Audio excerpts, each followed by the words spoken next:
The director of the Consumer Financial Protection Bureau (CFPB) resigned on Friday and named his own successor, leading to an open conflict with Donald Trump, who announced a different person as acting head of the agency. That means there are now effectively two acting directors of the CFPB.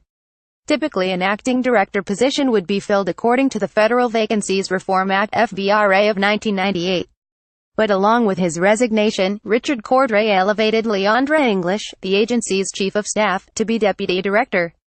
Under the Dodd-Frank Act that created the CFPB, English would thus become acting director.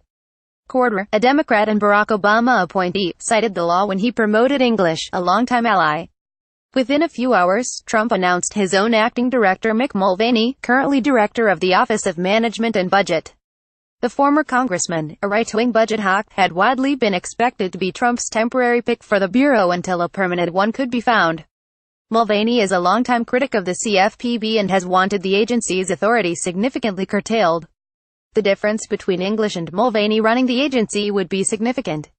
On Saturday, Maxine Waters of California, the top Democrat on the House Financial Services Committee, issued a statement in which she said Mulvaney was an unacceptable choice to lead the CFPB because of his noxious views towards its mission to protect consumers. As a member of the House Financial Services Committee, Mr. Mulvaney called the Consumer Bureau a joke, Waters wrote.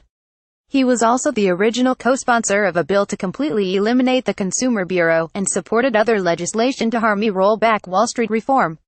The person nominated to be director of the CFPB requires confirmation by the Senate, and it could be many weeks or months before the person would be able to step into the role permanently. Cordray's move was aimed at allowing his favored successor to keep running the agency for as long as possible.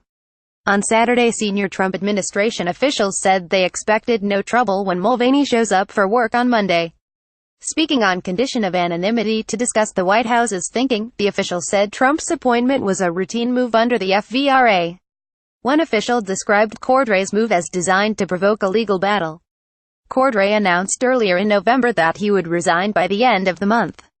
There is wide speculation that he will run for governor in his home state of Ohio.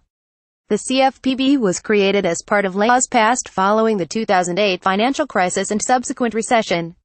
The agency was given a broad mandate to be a watchdog for consumers when they deal with banks and credit card, student loan and mortgage companies, as well as debt collectors and payday lenders. Nearly every American who deals with banks or a credit card company or has a mortgage has been affected by rules the agency put in place. Cordray used the agency's mandate aggressively, which often made him a target for the banking industry's Washington lobbyists and Republicans in Congress who believed he was overreaching in his role and called the CFPB a rogue agency. He also was able to extract billions of dollars in settlements from banks, debt collectors and other companies for wrongdoing. When Wells Fargo was found to have opened millions of phony accounts for its customers, the CFPB fined the bank $185 million, the agency's largest penalty to date.